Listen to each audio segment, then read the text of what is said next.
ثم الصلاة والسلام والتحية والإكرام على سيدنا ومولانا ومولى الثقلين جد الحسن والحسين أبي القاسم مصطفى محمد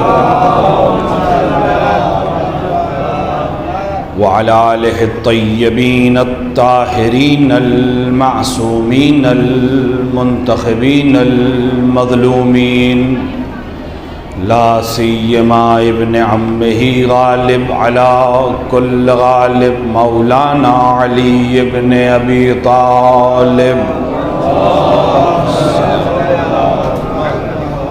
وعلى صاحب الدعوات النبوية والصولة الحيدرية والإسمة الفاطمية والهلم الحسنية والشجاعة الحسينية والعبادة السجادية والمعاصر البعقرية والآثار الجعفرية والعلوم الكاظمية والحجج الرضوية والجود التقوية والنقاوة النقبية والحيبة العسكرية والغيبة الإلهية صاحب العصر والزمان إمام الإنس والجان الحجة القائم المنتظر المهدي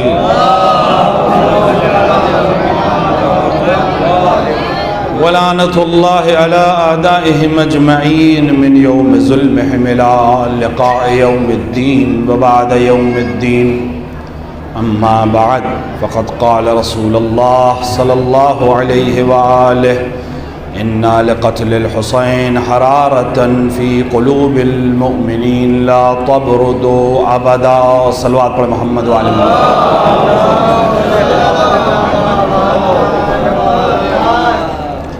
ارباب اعضاء ماتمداران سید الشہداء پیغمبر اکرم ختمی مرتبت حضرت محمد مصطفیٰ صلی اللہ علیہ وآلہ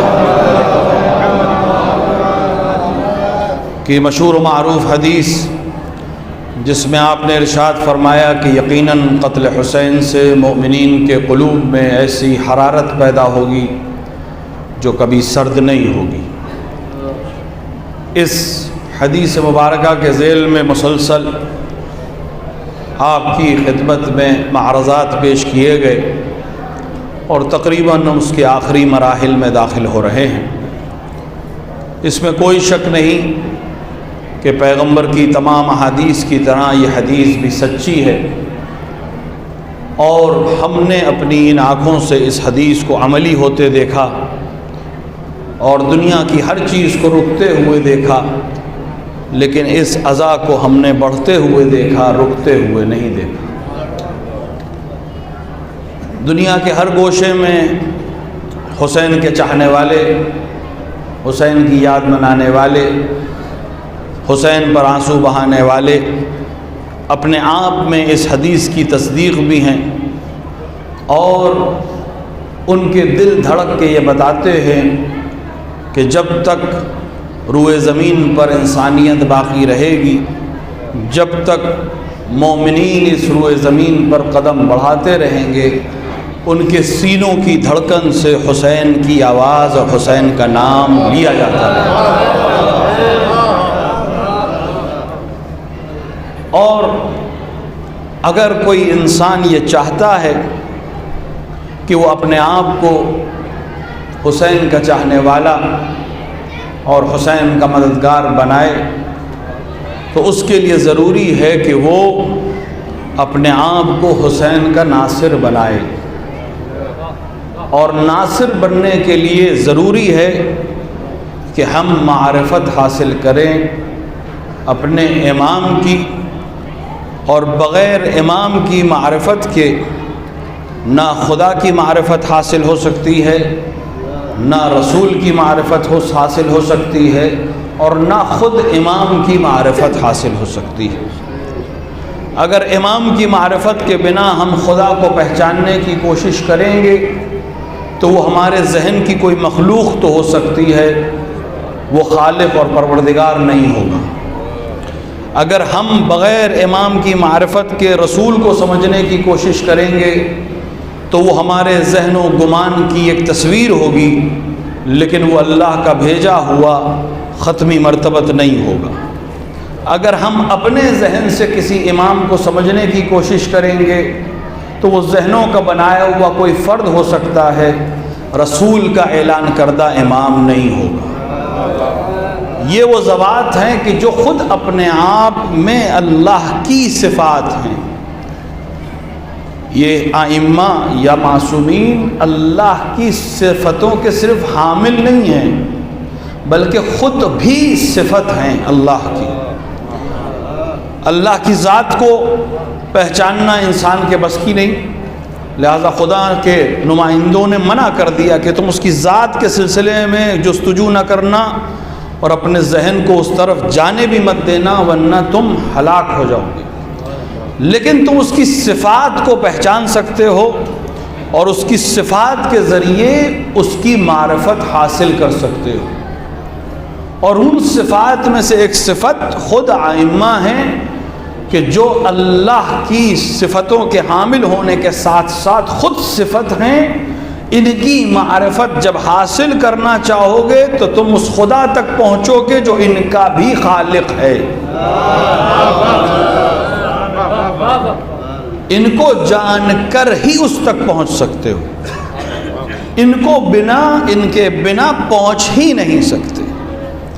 اس معرفت کو جب ان کے ذریعے سے حاصل کرو گے تو تمہیں علم بھی حاصل ہوگا، تمہیں رشد بھی حاصل ہوگا، تمہارے اندر اتحاد بھی پیدا ہوگا، تمہارے اندر صبر بھی پیدا ہوگا، تمہارے اندر نظام بھی پیدا ہوگا، اور تم ایک منظم شکل اختیار کر لو گے۔ اور اس کی سب سے بہترین دلیل آج کے دور میں جب ہم بیٹھے ہیں یہاں، بہترین دلیل یہ ہے کہ اگر انسان امام کی معرفت حاصل کر لے تو 3 کروڑ انسان بھی منظم نظر آتے ہیں۔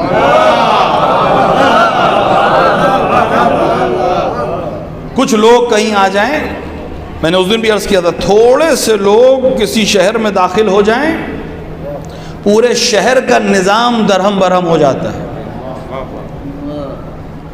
شہر کی آبادی مثال کے طور پر 20 لاکھ ہے، اس میں 25,000 آدمی ایک دم سے بڑھ جائیں، صرف 25,000، پورے شہر کا نظام ادھر سے ادھر ہو جائے گا، ٹریفک رک جائے گا، پریشانیاں ہو جائیں گی، آنا جانا مصیبت ہو جائے گا، لوگ اپنے گھروں میں رکے رہیں گے، کاروبار میں پریشانی آئے گی۔ کیا ہوا ہے؟ 25,000 لوگ شہر میں کسی کام کی وجہ سے داخل ہوئے۔ لیکن یہ شان ہے اس معرفت کی کہ اگر غدیر کے امام کی معرفت ہو جائے تو 3 کروڑ بھی اگر کسی ملک میں داخل ہو جائیں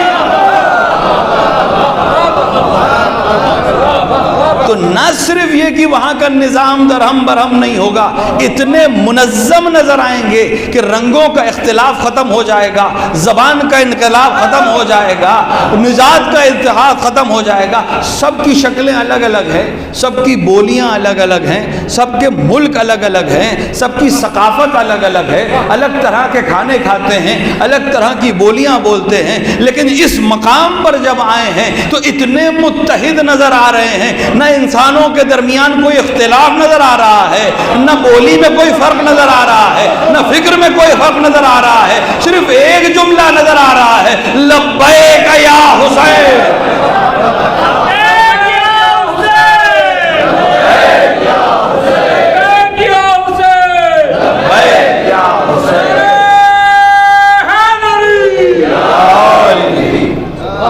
اگر انسان امام کی معرفت حاصل کر لے، صرف منظم نہیں ہے، صرف متحد نہیں ہے، احساس امنیت ایک بہت بڑی چیز ہوتی ہے۔ انسان کو یہ احساس ہو کہ میں امن اور امان میں ہوں، مجھے کوئی خطرہ نہیں ہے، یہ ایک بہت بڑا احساس ہوتا ہے جس کے لیے انسان لاکھوں خرچ کرنے پہ تیار ہے۔ یہ جو ہم سسٹمز لگاتے ہیں، سیکیورٹی کے سسٹمز لگ رہے ہیں، کیمرے لگ رہے ہیں، گھر کے ہر کمرے میں ایک اسکرین لگا ہوا ہے کہ ہمیں پتہ رہے گھر کے چاروں طرف کیا ہو رہا ہے. کیوں؟ تاکہ ہم امنیت کا احساس کر کے سو جائیں. امنیت کا احساس بہت اہم ہے. اگر انسان کے اندر امنیت نہ ہو، کسی قسم کا کوئی خطرہ اسے محسوس ہو رہا ہو، ہزاروں لاکھوں کا اس کے پاس سامان رکھا ہو، ہزاروں آسائشیں اس کے پاس ہوں، وہ ایک منٹ کی سکون کی نیند نہیں سو سکتا اگر اس کے پاس امنیت کا احساس نہ ہو، سیکیورٹی کا سینس نہ ہو. یہ کمال ہے معرفت مولائے غدیر. 3 کروڑ جمع ہو گئے، کسی کو کسی سے خطرہ نہیں ہے، سب امن میں ہے، امان میں ہے.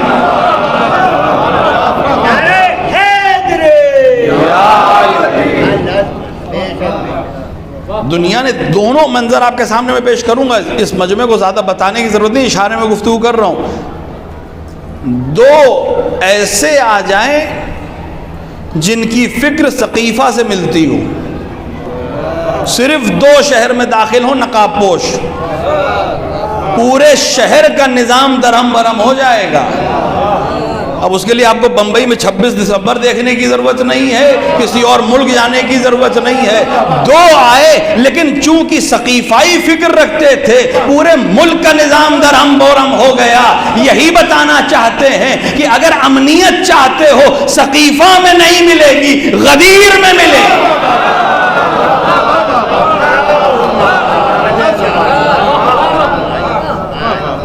اور یہ احساس امنیت کے ساتھ ساتھ انسان کو اقلیت اور اکثریت کا جو اصل مسئلہ ہے وہ بھی حل ہو جائے گا. 3 کروڑ ضرور ہم اکٹھا ہو گئے ہیں، لیکن ظاہر ہے کہ دنیا کی آبادی میں 3 کروڑ کی کوئی حیثیت نہیں ہے. لیکن یہ 3 کروڑ کیوں پریشانی کا سبب ہے بعض کی، اور یہ 3 کروڑ کسی سے ڈرتے بھی کیوں نہیں ہیں، یہ بھی یہیں سے ملے گا. اس در سے جو وابستہ ہو جاتا ہے، پھر اس کے لیے تعداد، مخالفت، سامنے کی طاقت کوئی حیثیت نہیں رکھتی. جو انسان مولا سے معرفت حاصل کر لیتا ہے، پھر اس کے لیے اقلیت اور اکثریت معنی نہیں رکھتی. وہ جب سمجھ جاتا ہے کہ معرفت الہیہ کسے کہتے ہیں، توحید واقعی کسے کہتے ہیں، خدا کی اکائی کسے کہتے ہیں، سمدیت کسے کہتے ہیں، تو 1000 کے لشکر کا خود سالار ہوتے ہوئے بھی 72 کی طرف چلا آتا ہے. خور کا آنا کیا بتا رہا ہے؟ وہ یہی تو بتا رہا ہے کہ میں اقلیت اور اکثریت کے بھید کو جان چکا ہوں. وہ کم ہیں لیکن ہزاروں ہزار پر بھاری ہیں. اس ایک سے منظم ہو جاؤ، اقلیت اور اکثریت کا فرق مٹ جائے گا. کسی ایک سے اس طرح سے مل جاؤ، اگر اس ایک کو واقعی پہچان لیا تو دنیا کی سب سے بڑی حکومت اور اس کے سب سے بڑی طاقت بھی تمہارے آگے کچھ نہیں ہے، کیونکہ تم اس ایک کے ماننے والے بن گئے ہو کہ اس کی طاقت کے آگے تمام حکومتیں ختم ہو جائیں گی. 1000 کے لشکر کا خود سالار ہے، سامنے 72 ہے، لیکن اس لشکر کو چھوڑ کر ادھر کیوں آ رہا ہے؟ کیونکہ وہ سمجھ گیا ہے کہ طاقت کا راز تعداد میں نہیں ہے، عدد میں نہیں ہے، اس یقین میں ہے. اس ایک کو اس یقین سے مانو، دنیا کی ہر طاقت کمزور لگنے لگے گی، وہ اکیلا سب پر اکیلا بھاری ہوگا. یہ اتحاد، یہ معرفت کون دے سکتا ہے سوائے اس کے کہ جس نے خدا کی اکائی کو سمجھ لیا ہو، جس نے خدا کی سمدیت کو سمجھ لیا ہو، جس نے خدا کی معرفت کو جان لیا ہو. جب اگر ہم چاہتے ہیں کہ اس خدا تک پہنچیں جو اس اکائی کا مالک ہے، تو ضروری ہے کہ ہم اس کی معرفت حاصل کریں، کیونکہ بنا اس کی معرفت کے ہم حسین یا آنے والے حسین کے ناصر نہیں بن سکتے. ناصر بغیر معرفت کے ناصر نہیں بن سکتا. بغیر معرفت کے وہ نصرت کرنے والا نہیں بن سکتا، سپاہی بن سکتا ہے، ناصر نہیں بن سکتا۔ سپاہی بننے کے لیے معرفت کی ضرورت نہیں ہے، ناصر بننے کے لیے معرفت کی ضرورت ہے، اور بغیر معرفت کے ناصر نہیں بن پائے گا۔ تو یہ معرفت کیسے حاصل ہوگی؟ یا تو خود امام سے ملاقات کرے، تو اس دور میں تو ممکن نہیں ہے۔ تو امام نے ایک انتظام کیا، ایک سلسلہ قائم کیا کہ اس سلسلے سے متمسک رہنا، ہماری معرفت تمہیں حاصل ہوتی چلی جائے گی۔ کیا فرمایا امام نے اپنی توقید میں کہ اب میں غیبت میں جا رہا ہوں، لیکن اس دور میں تمہیں ہم لاوارث چھوڑ کر نہیں جا رہے ہیں، ہم تو تم پر نگاہ رکھیں گے ہی، لیکن ایک سلسلہ چھوڑ کر جا رہے ہیں۔ جب تک ان سے متمسک رہو گے تمہارے اوپر ایک حجت قائم رہے گی، اور ہم ان پر حجت بن کر تم پر نظر رکھے رہیں گے۔ میں تمہارے درمیان علماء کا ایک سلسلہ چھوڑ کر جا رہا ہوں، اور ہر ایک کو نہیں بنا رہا ہوں کہ جس نے علم حاصل کر لیا اس کے پیچھے چلنے لگنا، نہیں، کیٹیگری بنا رہا ہوں، شرائط رکھ رہا ہوں، ایسے عالم جو دین پر چلنے والے ہوں، ساعنن لنفسے، اپنے نفس کو کنٹرول کرنے والے ہوں، مخالفاً لہوا، ہوا و ہوس کے پجاری نہ ہوں، مطیعاً لامر مولا، اپنے مولا کے امر کے مطیع ہیں۔ جب اس طرح کی کوالٹی کسی میں دیکھنا تو تمہارے لیے لازم ہے کہ ان کی تقلید کرنا، ان کے ساتھ ساتھ چلنا ہے۔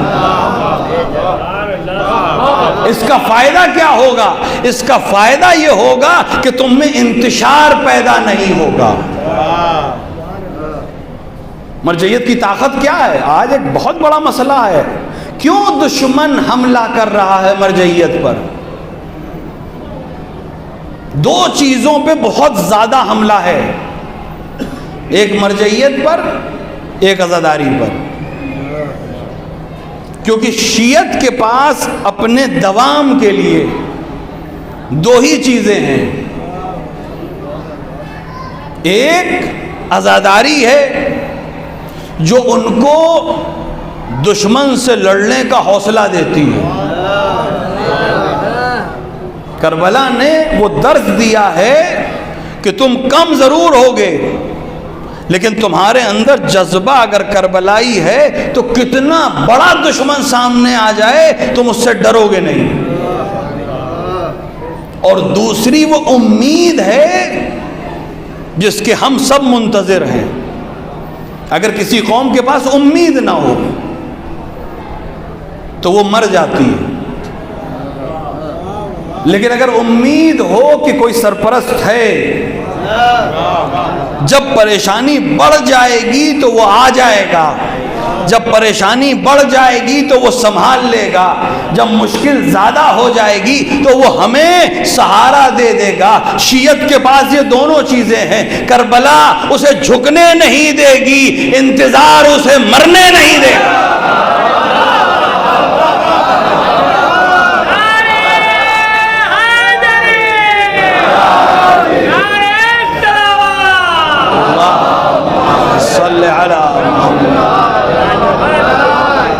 اور اس سلسلے انتظار ہی کی کڑی مرجعیت ہے۔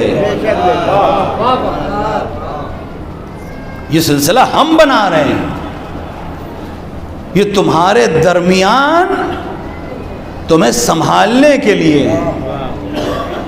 جہاں تمہیں لگے وہاں یہ تمہیں سنبھال لیں گے، اور صرف ایسا نہیں ہے کہ مذہبی امور میں سنبھال لیں گے، کہاں کہاں نجات دی ہے۔ جس طرح ہندوستان پر انگریزوں نے قبضہ کیسے کیا تھا؟ کوئی حملہ تو کیا نہیں تھا، تاجر بن کے آئے تھے،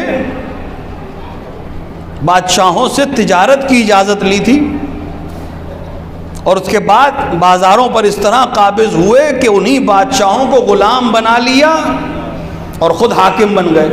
یہی تو تاریخ ہے ہندوستان کی. بالکل یہی عمل وہ ایران اور عراق میں کرنے آئے تھے. ہندوستان کیوں غلام بنا اور وہ کیوں غلام نہیں بنے؟ صرف ایک فرق تھا، یہاں مرجعیت اس طرح سے نافذ نہیں تھی جیسے وہاں تھی. ہندوستان میں کیا خریدنے آئے تھے؟ مسالے خریدنے آئے تھے. مسالوں کے رائٹس لیے تھے، مسالوں کے تجارت کے لیے رائٹس حاصل کیے تو دھیرے دھیرے سب کچھ ان کے ہاتھ میں چلا گیا. بالکل یہی عمل ایران میں کرنا چاہ رہے تھے. اس وقت ایران کے کنٹرول میں عراق کے بہت سے علاقے تھے، تاجکستان کے بہت سے علاقے تھے، افغانستان کے بہت سے علاقے تھے. ایک بہت بڑا ملک تھا جہاں شہنشاہیت تھی. بادشاہ سے لکھوا لیا ہے، ایگریمنٹ سائن ہو گیا ہے. کس چیز میں؟ ایران میں سب سے زیادہ کیا چیز اس وقت بن رہی تھی؟ تمباکو. تمباکو کے رائٹس برٹش کمپنی نے، جیسے یہاں ایسٹ انڈیا کمپنی تھی، وہاں ایک اور برٹش کمپنی آف ٹوبیکو بنائی گئی جس نے تجارت کے رائٹس حاصل کر لیے.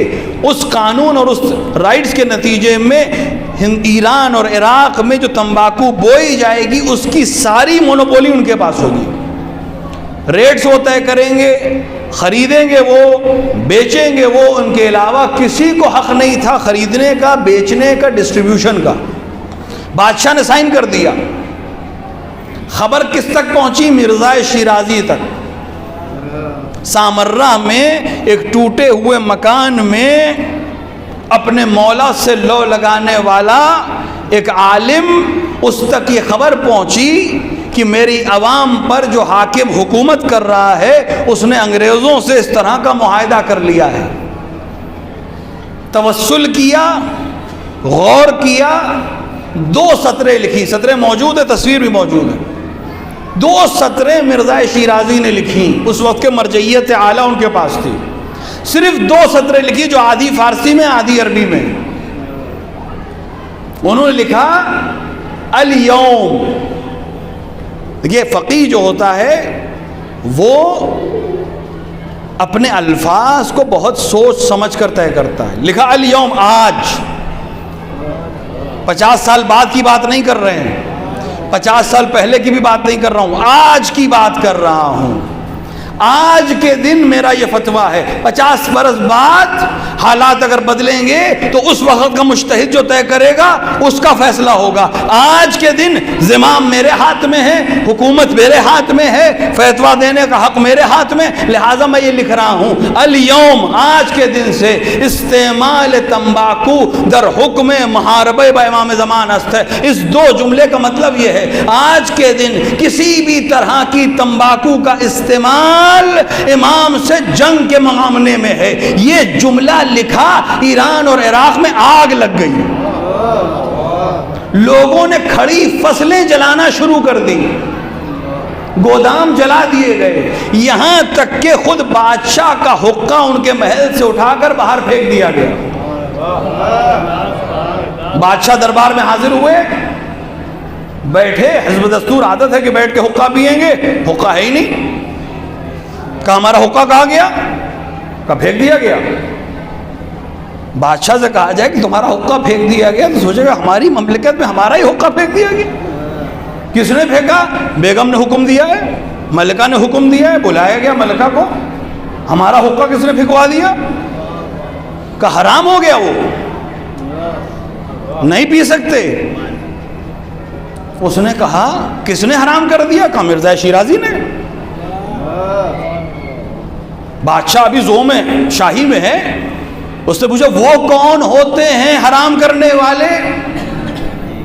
معرفت رکھنے والی تھی. اس نے کہا وہ وہی ہے جس نے مجھے تم پر حلال کیا ہے،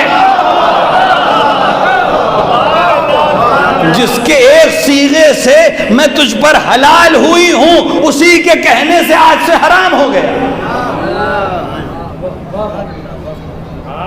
نتیجہ کیا ہوا؟ وہ معاہدہ اپنے کام کر رہی رہ گیا. نہ ایران پر حکومت ہو سکی، نہ عراق پر حکومت ہو سکی. مرجعیت کی طاقت. جب خبر پہنچی کہ وہ نامہ پھاڑ دیا گیا، ختم ہو گیا، لوگ پہنچے مرزا شیرازی کے پاس مبارکباد دینے کہ جیت ہو گئی، کامیاب ہو گئے. دیکھا حیران ہے، پریشان ہے. کہ کیوں حیران ہے، کیوں پریشان ہے؟ کہ میں اس لیے پریشان ہوں کہ آج تک دشمن کو مرجعیت کی طاقت کا اندازہ نہیں تھا، اب اسے ہماری طاقت کا اندازہ ہو گیا ہے، لہٰذا وہ اب اس کے خلاف سازشیں کریں گے. آپ تاریخ پڑھ لیں، مرزا شیرازی کے فتوے کے بعد سے یہ سازشیں شروع ہوئی. مرجعیت کو کمزور کرو، تم شیعوں پر حکومت حاصل ہی نہیں کر سکتے جب تک ان کو مرجعیت سے جدا نہ کر دو گے. ان کو اگر کوئی روکے ہوئے ہے، سنبھالے ہوئے تو مرجعیت ہے. لہذا نئی سازشیں مراجع کے خلاف شروع ہوئی. مراجع صرف اس لیے نہیں ہے کہ ہمیں سنبھالے رکھیں، اس لیے کہ ہمیں معارف کے دروازے ہمارے لیے کھولیں. ائمہ کی معرفت کون کرائے گا جب تک یہ بیچ میں آ کر ہمیں سمجھانے کے لیے نہ ہو؟ انہوں نے معرفت کرائی ہے، عظمت حسین انہوں نے ہمیں بتائی ہے، عظمت عزاداری انہوں نے ہمیں بتائی ہے. مراجع نے بہت قربانیاں دی ہیں اور بہت چیزوں کو ہمارے لیے واضح کیا ہے. سید بحر العلوم کتنی چیزوں کو ہمارے لیے واضح کیا. سید بحر العلوم کو لوگوں نے دیکھا کہ امامہ اتار کے ماتم کر رہے ہیں روز عاشورہ، اور لوگوں کے ساتھ، جوانوں کے ساتھ ماتم کر رہے ہیں. لوگوں نے کہا کہ آپ مرجع ہیں، مرجع تقلید ہیں، اس طرح سے ماتم کر رہے ہیں. تو فرمایا تم وہ نہیں دیکھ رہے ہو جو میں دیکھ رہا ہوں. جب یوسف زہرا اپنے سر سے امامہ پھینک کر ماتم کر رہا ہے تو میں کیسے امامہ رکھ سکتا ہوں؟ یہ معارف کون دے رہا ہے؟ اپنی عمر کے آخری دور میں تھے سید تقی شیرازی، جن کے لیے میں نے اس دن عرض کیا کہ سید تقی شیرازی کا طریقہ یہ تھا، حرم امیر المومنین نے جب نماز جماعت پڑھانا شروع کرتے تھے تو پہلے گھوم کے، خدا آپ کو نجف جانا نصیب کرے، اگر آپ نجف میں کھڑے ہو کر امام حسین کو سلام کرنا چاہیں تو آپ کو قبلے سے منحرف ہونا پڑے گا، پورا 180 ڈگری کا ڈیفرنس ہے، پورا گھومنا پڑے گا. اور مستحب امیر المومنین کے حرم میں امام حسین کی زیارت پڑھنا. یہ جو زیارت عاشورہ آپ کے پاس ہے آج آپ پڑھتے ہیں، یہ اصل میں امام نے نجف سے پڑھی ہے، کوفے سے پڑھی ہے، یوم عاشورہ. جو دعائے القمہ اس کے بعد ہے، القمہ اس کے راوی ہیں، القمہ نے بتایا کہ امام نے یہ زیارت نجف سے پڑھی عاشور کے دن. مستحب ہے امام امیر المومنین کے حرم میں امام حسین کو سلام کرنا. تو ان کا دستور تھا کہ نماز سے پہلے، تکبیر کہنے سے پہلے امام حسین کو سلام کرتے تھے، پھر نماز شروع کرتے تھے. جب لوگوں نے پوچھا تو آپ نے یہی فرمایا تھا کہ جس سے نعمت ملتی ہے پہلے اس کا شکریہ ادا کیا جاتا ہے، پھر نماز شروع کرتا ہوں. یہ نماز کی نعمت حسین کے صدقے میں ملی ہے، لہٰذا پہلے حسین کو سلام کرتا ہوں پھر نماز پڑھتا ہوں. انہی تقی شیرازی کو دیکھا لوگوں نے عزائے تویرج میں. عزائے تویرج عاشور کے دن کربلا سے 17-18 کلومیٹر دور ایک گاؤں ہے، اس کو تویرج کہتے ہیں. وہاں سے لوگ ننگے پیر دوڑتے ہیں امام حسین کی طرف روز عاشورہ، اور حسین کے علاوہ کوئی صدا ان کی نہیں ہوتی. ایک خاص لہجے میں حسین کہتے ہیں، یعنی امام حسین کو پکارتے ہیں. دوڑتے ہوئے آتے ہیں، امام حسین کی زیارت کرتے ہیں اور دوسرے حضرت عباس کے حرم میں داخل ہوتے ہیں اور چلے جاتے ہیں. اس کے علاوہ کچھ نہیں کرتے ہوئے روز عاشورہ. لوگوں نے دیکھا اپنی عمر کے تقریباً آخری ایام میں، لوگوں نے دیکھا سید تقی شیرازی جو مرجع تھے اس وقت، عمر کے آخری پڑاؤ میں تھے، وہ ان کے ساتھ دوڑ رہے ہیں. لوگوں کو تعجب ہوا، کسی نے روکنے کی کوشش کی. کہا مرزا عزاداری سے مطلب نہیں ہے، لیکن آپ مرجع ہیں، عمر کے اس مرحلے میں ہیں، جوانوں کے ساتھ دوڑ رہے ہیں، خدا نخواستہ گر جائے، چوٹ لگ جائے، کسی عام انسان کا گرنا الگ ہے، آپ کا گر جانا بہت بڑی مصیبت ہو جائے گی. تو انہوں نے کہا کہ تم نجف آنا تب جواب دوں گا. کسی عالم دین نے اعتراض کیا تھا، کہا نجف آنا تب جواب دوں گا. وہ نجف آئے، مرزا نے اپنے پاس بلایا، اس وقت کی مرجعیت تھی ان کے پاس، کہ میں نے خواب میں دیکھا تھا پچھلے سال 10 محرم گزرنے کے بعد، میں نے خواب میں دیکھا کہ صحنہ محشر ہے، حساب کتاب کا بازار گرم ہے، مسند پر امیر المومنین بیٹھے ہوئے اور ان کے بغل میں امام صادق علیہ السلام بیٹھے ہوئے،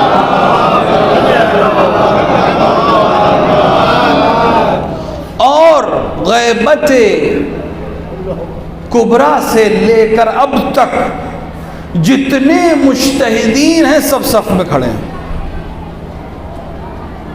شیخ مفید، شیخ طوسی سے لے کر مجھ تک کے تمام مجتہدین لائن میں کھڑے ہوئے ہیں۔ لائن میں کیوں کھڑے ہیں؟ امام صادق ان سے حساب کتاب کر رہے ہیں۔ حساب کتاب کیا کر رہے ہیں؟ سوال و جواب کر رہے ہیں۔ یہ فتویٰ کیسے دیا؟ مجتہد کیسے دے گا کہ اس آیت کے ذریعے سے دیا، اس حدیث کے ذریعے سے دیا؟ امام نے فرمایا یہ حدیث بھی تو تھی، یہ آیت بھی تو تھی، یعنی باقاعدہ مجتہد سے سوال جواب۔ وہ بھی کون؟ امام صادق، اور سامنے کون بیٹھا ہے؟ امیر المومنین۔ ہم سب کے پسینے چھوٹ رہے ہیں کہ ان کو جواب دینا ہے، محشر کی گرمی ہے، ہم پریشان حال ہیں۔ ایک دم سے میں نے دیکھا کہ بغل سے ایک جتھا ہے جو دوڑتا چلا جا رہا ہے، حسین حسین حسین حسین حسین حسین کہتا جا رہا ہے۔ اب جو میں نے غور سے دیکھا امام حسین کھڑے ہیں، کہہ رہے ہیں آ جاؤ میرے چاہنے والوں، آ جاؤ میرے ماتم کرنے والوں، آ جاؤ میرے چاہنے والوں، یہ جنت کے دروازے تمہارے لیے کھلے ہیں، کوئی تمہیں روکنے والا نہیں ہے، کوئی تمہیں ٹوکنے والا نہیں ہے۔ وہ ادھر سے جنت میں داخل ہو رہے ہیں، ہم یہاں پسینے میں ڈوبے ہوئے، وہ جنت میں داخل ہو رہے ہیں۔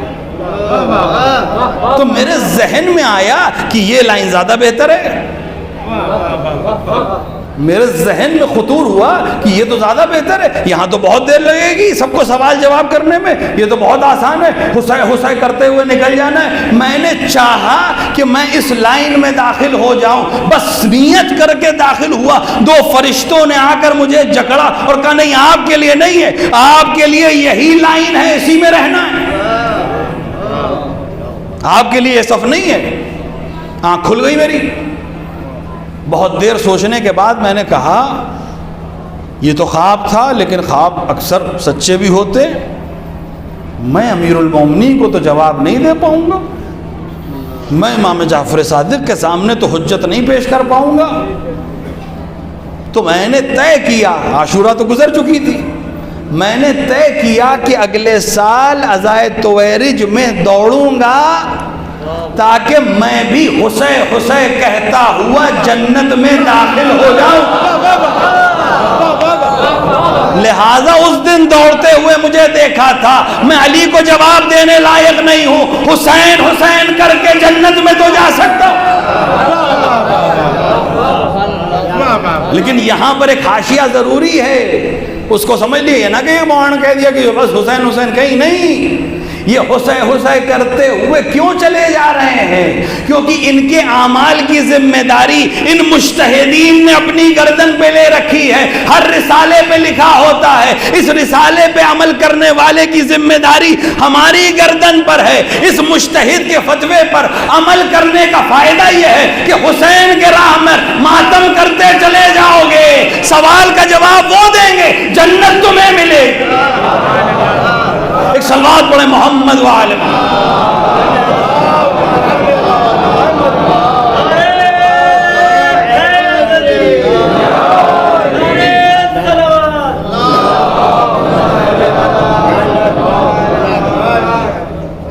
بھیا انسان اتنا علم حاصل کر لے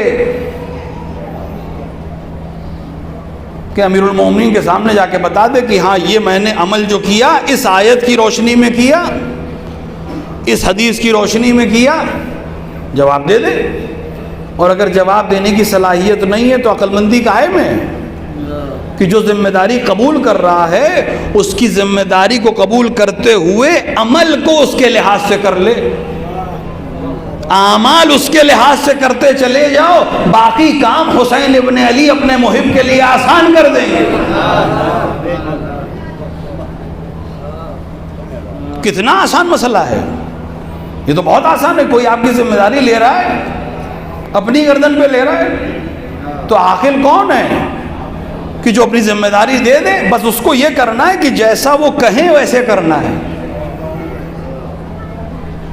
جیسا وہ کہہ رہے ہیں ویسا کر دیجئے۔ سوال اگر آپ سے کوئی کرے تو کہہ دیے گا اس مجتہد کے فتوے پہ عمل کیا تھا، وہ جواب دے گا،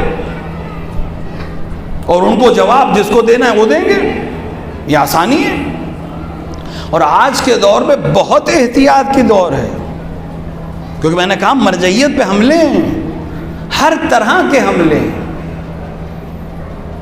اب ایک نیا طریقہ یہ کہ ایک مرجع کی تعریف کرو، دوسرے کی توہین کرو۔ میں اپنے جوانوں سے مخاطب ہوں، اس سازش کا شکار مت ہوئیے گا۔ آپ تقلید جس کی چاہے کریے، اگر اس کے اندر وہ شرائط ہے جو امام نے بیان کیے ہیں، آپ اس کی تقلید کر سکتے ہیں۔ اس کے اندر اگر یہ شرائط ہیں، ہوا ہوس کا پجاری نہیں ہے، علم دین کا آشنا ہے، اپنے مولا کا مطیع ہے، تو آپ اس کی تقلید کر سکتے ہیں۔ کس کی تقلید کر رہے ہیں اس کے لیے شرائط ہیں، اگر اس شرائط پہ وہ اترتا ہے اس کی تقلید کریے، لیکن کسی ایک کی تقلید کا یہ مطلب نہیں ہے کہ آپ دوسرے کی توہین کر سکتے ہیں۔ ہر چیز میں ایسا ہی ہے۔ بھائی اس بستی میں بہت سے ڈاکٹر ہوں گے، آپ اپنے مریض کو کسی ایک ڈاکٹر کے پاس لے گئے، آپ کو وہ سوٹ کرتا ہے، اس کی دوا آپ کے یہاں سوٹ کرتی ہے، آپ کے بچے اس کی دوا سے جلدی ٹھیک ہو جاتے ہیں۔ اس کا یہ مطلب نہیں ہے کہ بستی میں کوئی دوسرا ڈاکٹر نہیں ہے۔ اگر آپ اپنے بچے کو ایک ڈاکٹر کے پاس لے گئے تو اس کا یہ مطلب نہیں کہ دوسرا ڈاکٹر نہیں ہے، اس کا یہ مطلب نہیں کہ آپ کو حق ہو جائے کہ دوسرے کو کہیں گے یہ ڈاکٹر ہی نہیں ہے، ان کی سند جعلی ہے، ایسا نہیں ہے۔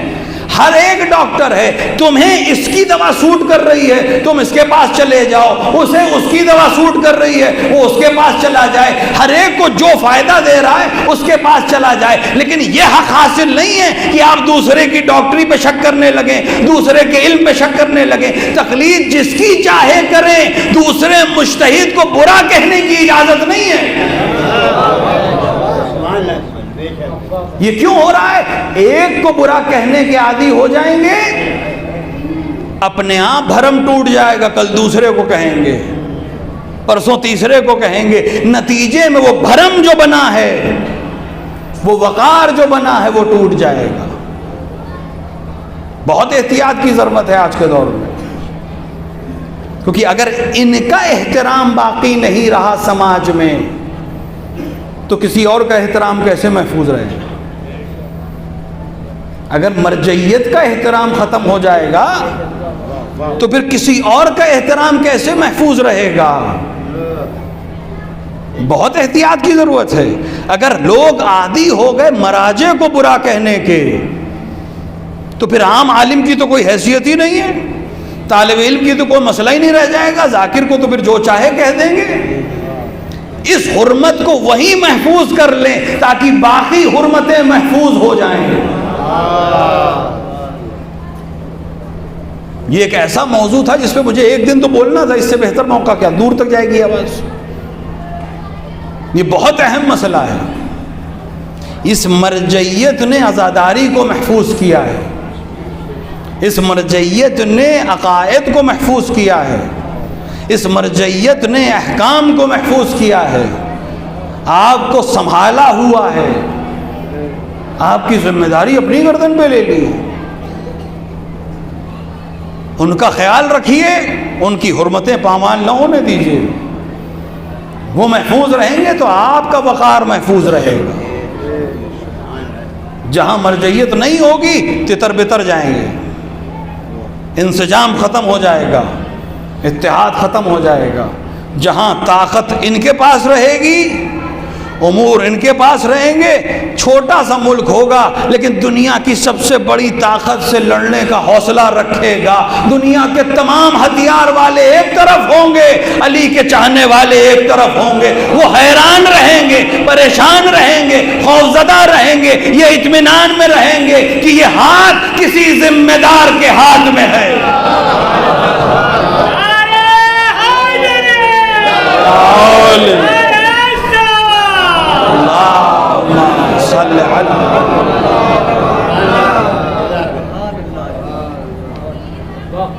شیخ ہلی کے زمانے کا ظاہراً واقعہ ہے۔ کچھ لوگ آئے اور انہوں نے بتایا کہ ہماری بستی میں خاتون اس دنیا سے چلی گئی، اس کے شکم میں بچہ ہے، کیا حکم ہے؟ انہوں نے کہا دفن کر دو۔ لوگ چلے گئے۔ نجف سے نکلے تھے کہ ایک سوار آیا، اس نے کہا شیخ نے کہا تھوڑی سی غلطی ہو گئی ہے، ایسا کرو پہلے اس خاتون کے شکم کو چاک کرواؤ دایا کے ذریعے سے، اس بچے کو باہر نکالو، اگر وہ زندہ ہو تو زندہ کے حکم میں، اور اس ماں کو جو مر گئی ہے اس کو دفن کر دینا، اور اگر وہ بچہ مر گیا ہو تو اسے بھی دفن کر دینا۔ لوگ چلے گئے، شکریہ۔ کچھ برس گزر گئے، 4-5 برس بعد شیخ کے پاس ایک جماعت پھر آئی، بات ہوتی رہی، سوال جواب ہوتے رہے، پھر ایک بچہ سامنے آیا۔ کہا شیخ اس بچے کو آپ جانتے ہیں؟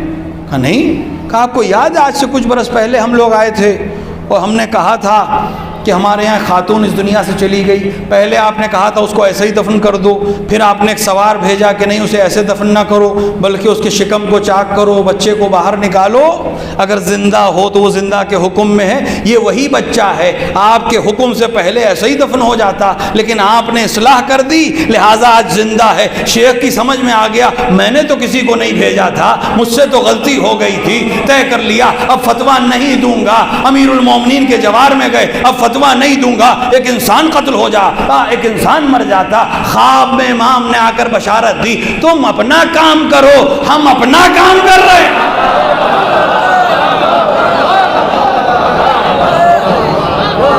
تم فتویٰ دینے سے مت گھبراؤ، جو تمہاری سمجھ میں آ رہا ہے وہ فتویٰ تم دو، جہاں غلطی ہوگی ہم موجود ہیں سنبھال لیں گے۔ ہم ہیں سنبھالنے والے تمہارے پاس، تمہیں گھبرانے کی کیا ضرورت ہے؟ سب سے بڑی امید یہی ہوتی ہے کہ کوئی بڑا بیٹھا ہے، غلطی کریں گے تو سنبھال لے گا۔ میں اپنے جوانوں سے کہوں گا اگر کبھی کوئی بزرگ ٹوکے کسی چیز پہ تو اپنا منہ بنانے کی ضرورت نہیں ہے، خوش ہونے کی ضرورت ہے۔ وہ قومیں خوش ہوتی ہیں، وہ قومیں خوش قسمت ہوتی ہیں جن کے بڑے ان کے حمایت کے لیے موجود ہوتے ہیں۔ تم خوش قسمت ہو، کوئی بڑا ایسا تو ہے کہ تمہیں ٹوک سکتا ہے، وہ تمہاری بھلائی کے لیے ٹوک رہا ہے، وہ تمہیں سنبھالنے کے لیے ٹوک رہا ہے۔ تمہارے پاس وہ تجربہ نہیں ہے جو اس کے پاس ہے۔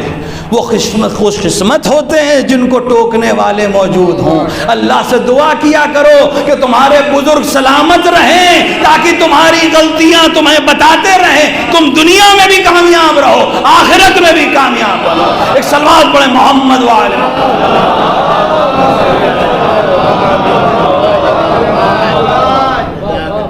بزرگوں کا وجود جوانوں کے لیے سکون کا سبب بنتا ہے، سکون سے بڑھ کر کچھ نہیں ہے۔ انسان کتنے اطمینان سے سوتا ہے جب باپ کا سایہ سر پہ ہو۔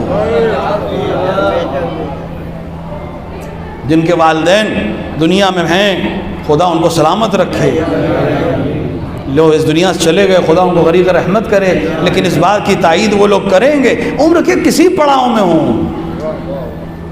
باپ چلا جائے تب انسان کو احساس ہوتا ہے کتنا بڑا سایہ تھا۔ ہم عام انسانوں کا باپ اس دنیا سے چلا جائے تب تب احساس ہوتا ہے کتنا بڑا شامیانہ تھا، ہمیں تو خبر ہی نہیں کتنا بڑا سایہ تھا، کتنے اطمینان سے مسائل کو حل ہو جاتے تھے، کتنے اطمینان سے سو جاتے تھے کہ بابا موجود ہیں۔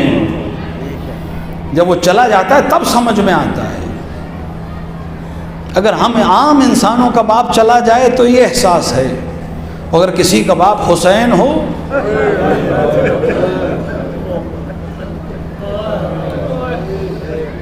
ایک 4 برس کی بچی کا باپ اس دنیا سے چلا جائے،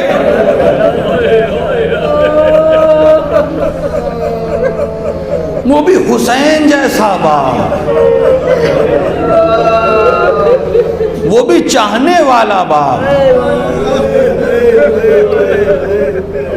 میں اکثر کہتا ہوں بچیاں باپ سے بہت نزدیک ہوتی ہیں۔ جن کے گھروں میں 3-4 برس کی بچیاں وہ دیکھیں، باپ آئے لپک کے آتی ہیں، ان کو جلدی احساس ہونے لگتا ہے باپ کی تھکن کا، باپ کے سکون کا۔ باپ تھکا ہوا آئے گا، کوشش کرے گی پانی لے آئے، ننھے ننھے ہاتھوں سے سر دبانے کی کوشش کرے گی۔ اس کے دبانے سے فائدہ نہیں ہے، لیکن ایک اطمینان ملتا ہے، ایک سکون ملتا ہے۔ اور حسین نے اگر خود اس کا نام سکینہ رکھا ہو،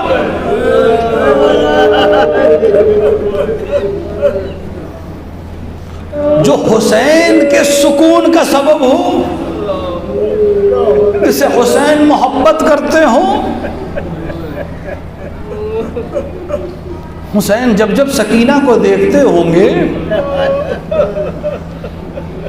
جو علم رکھنے والا حسین، جب سکینہ دنیا میں آئی ہوں گی، آغوش میں دیا گیا ہوگا، حسین نے محبت سے دیکھا ہوگا، دل کو سکون ملا، سکینہ نام رکھا۔ لیکن دل میں یہ قلق بھی تو ہوا ہوگا کہ وہ منظر آ گئے ہوں گے سامنے کہ 4 برس کی بچی ہوگی اور میرے قدموں سے لپٹی ہوگی، بابا صبح سے جو گیا ہے واپس نہیں آیا ہے، تم کیوں جا رہے ہو؟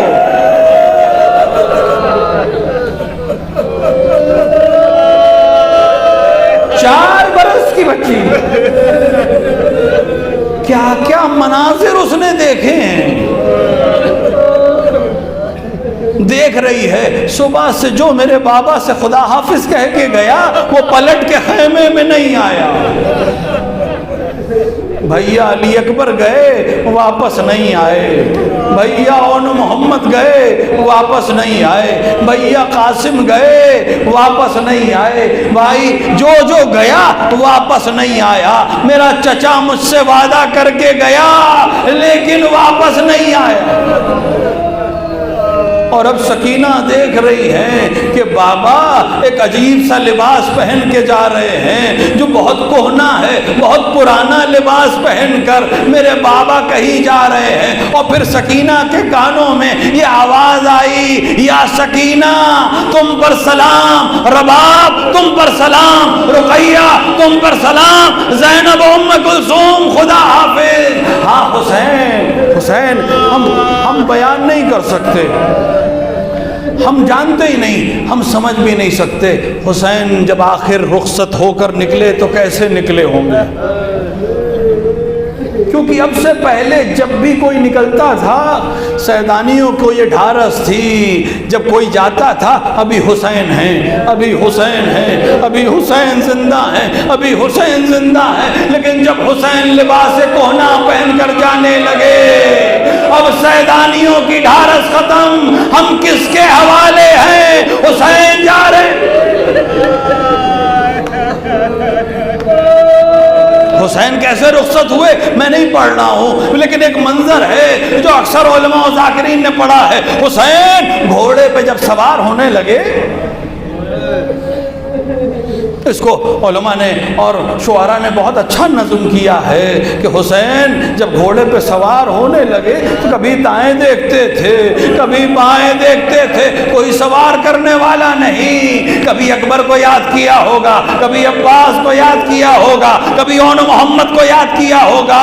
حسین گردن کو جھکائے کھڑے تھے، زینب نزدیک آئی، بھائی گھبرانے کی ضرورت نہیں ہے، عباس نہیں ہے، زینب موجود ہے، علی اکبر نہیں ہے، زینب موجود ہے، میں تمہیں سوار کروں گی۔ ہاں حسین کو زینب نے سوار کر دیا، حسین چاہتے ہیں آگے بڑھیں، گھوڑے نے چلنے سے انکار کیا۔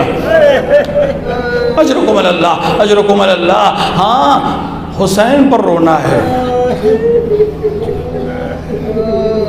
جس پر رونے کی منائی تھی،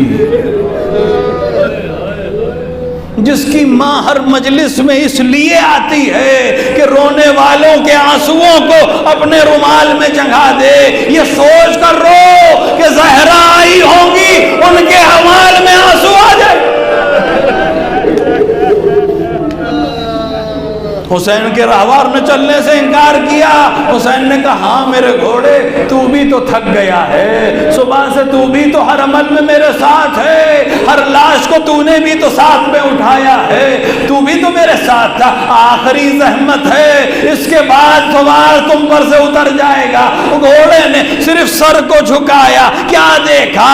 ایک 4 برس کی بچی ہے، صبح اسبا سے لیٹی ہوئی ہے۔ اے میرے بابا کے گھوڑے، بابا کو نہ لے جاؤ، صبح سے جو گیا واپس نہیں آیا۔ اجرکم اللہ، اجرکم اللہ۔ حسین نیچے اترے، حسین گھوڑے سے زمین پر تشریف لائے۔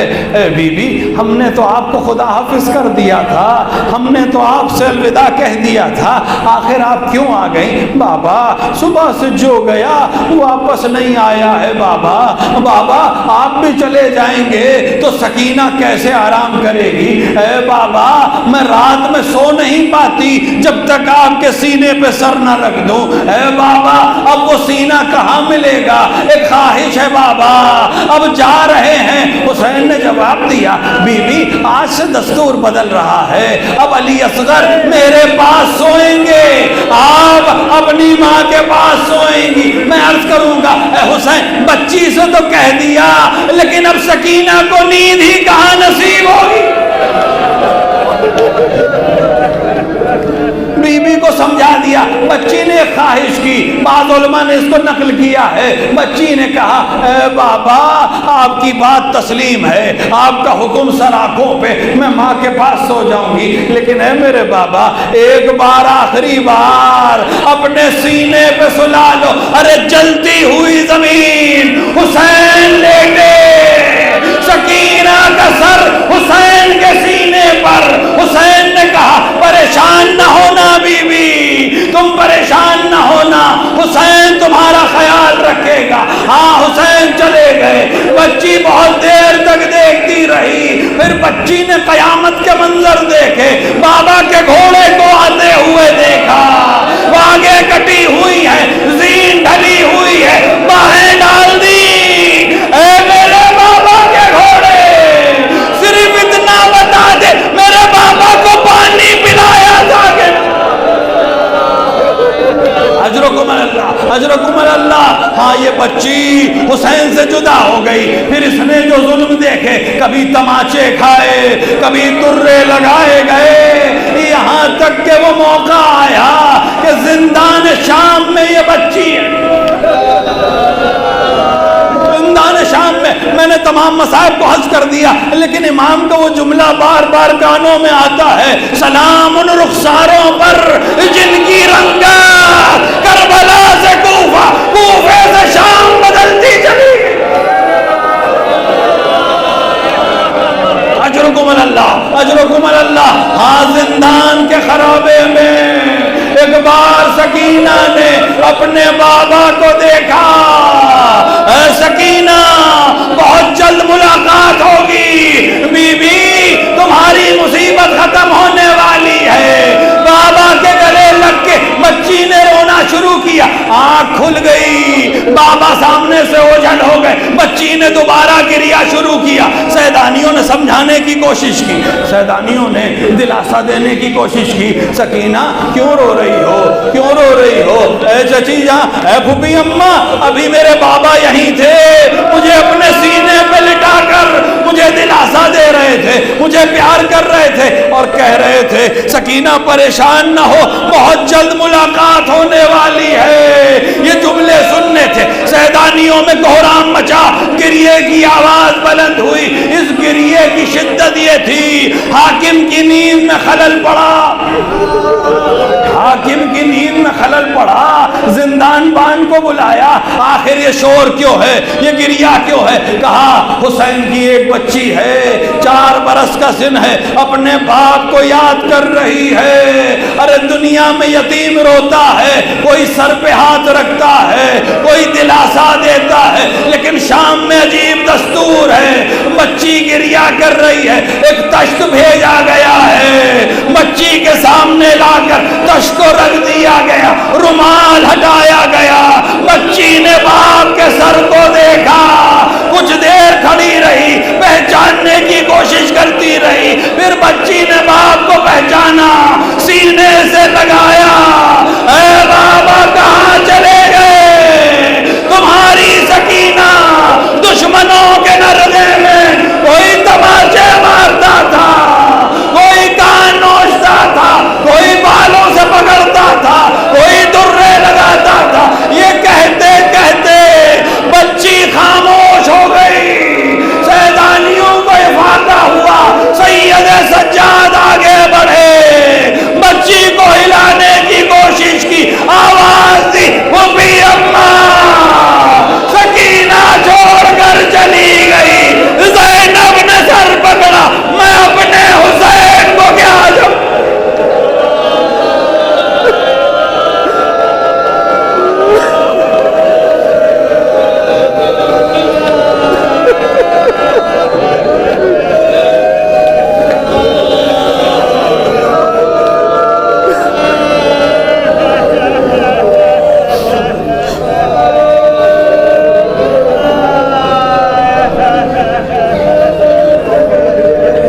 وَسَيَعْلَمُ الَّذِينَ ظَلَمُوا يَنْقَلِبُونَ إِنَّا لِلَّهِ وَإِنَّا إِلَيْهِ رَاجِعُونَ رِضًا بِقَضَائِهِ وَتَسْلِيمًا لِعَمْرِهِ۔ خدایا ہمارے اس مختصر عمل کو قبول فرما، ہمارے درمیان جو حاجت مند ہیں ان کی حاجتوں کو پورا فرما، جو بیمار میں شفاء کاملہ و عاجلہ عطا فرما، دنیا میں جہاں جہاں بھی شیعان حیدر کرار ان کی جان و مال و عزت و آبرو کی حفاظت فرما، علماء اعلام مراجع کرام کا سایہ ہمارے سروں پر محفوظ رکھ۔ خدایا تجھے حسین کی 4 سالہ بچی کا واسطہ، تجھے حسین کے دل کے سکون کا واسطہ، تجھے ان رخساروں کا واسطہ جن کی رنگت بدلتی رہی، تجھے ان رخساروں کا واسطہ جن پر ان کے کان کا خون بار بار رس رس کر اس کی مظلومیت کی نشانی بن رہا تھا، تجھے اس مظلومہ کا واسطہ جو شام کے زندان میں جو قید ہوئی تو پھر آزاد نہ ہو سکی، منتقم کربلا کے ظہور میں تعجیل فرما، اندر ظہور اپنے امام کو پہچاننے اور ان کی نصرت کرنے کی توفیق عطا فرما۔ ربنا تقبل منا انک انت السمیع الدعاء۔ ماتم حسین۔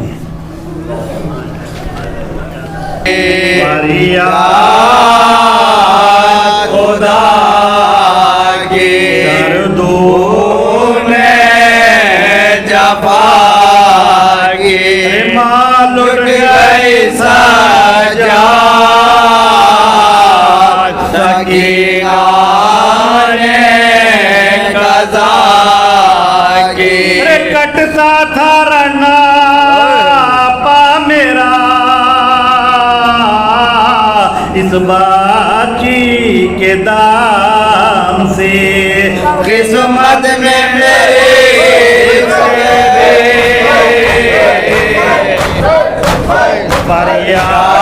فریاد خدا کے گردون جفا کی کیا ہوے گی تدبیر